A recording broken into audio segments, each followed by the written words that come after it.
యో సూర్యదేవా ఏంది ఎండ్ల మమ్మల్ని బతకమంటావా సావమంటావా? సావండి. నీకు మా మీద ఇంత పగ? నాకు ఎవరి మీద పగ ఉండదు నాయనా, నా ధర్మం నేను నిర్వర్తిస్తున్నాను. ఏది నీ ధర్మమో మమ్మల్ని చంపేసేదా? మరి మీరు చెట్లను చంపేసినప్పుడు ఈ ధర్మం ఎక్కడికి పోయింది నాయనా? అట్లా నాకు తెలుసు. ఈ ఎండకి తలకు తోట్లు పడుతున్నాయి. మీరు వాడి ఏసీల వల్ల ఓజన పరికి ఎప్పుడో తూట్లు పడింది నాయనా. ఎండ ఎక్కువగా ఉంది, ఏసీ 2 పాయింట్లు పెంచు అని అంటారు గానీ ఎండ ఎక్కువగా ఉంది 2 చెట్లు పెంచుదామని ఏ రోజైనా అనుకున్నారా? అంటే అది చెరువులు కూడా ఎండిపోతున్నాయి స్వామి. నీళ్ళుండాల్సిన చెరువులో నిలువెత్తి బోడాలుంటే ఎవరేం చేస్తారు నాయనా? అడవులు కూడా ఎండిపోతున్నాయి స్వామి. మరి అక్కడే కదా నాయనా అపార్ట్మెంట్లు కట్టాల్సిందే. స్వామి ఈ ఎండ డాంచి బయటపడేదానికి ఏదైనా మార్గం చెప్పు స్వామి. వృక్షో రక్షిత రక్షిత.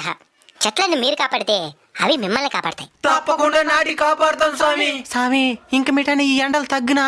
ఇన్ ఫ్రైన్ దేర్ ఈస్ క్రొకడైల్ ఫెస్టివల్. అంటే ముందుంది ముసళ్ళ పండగ అని.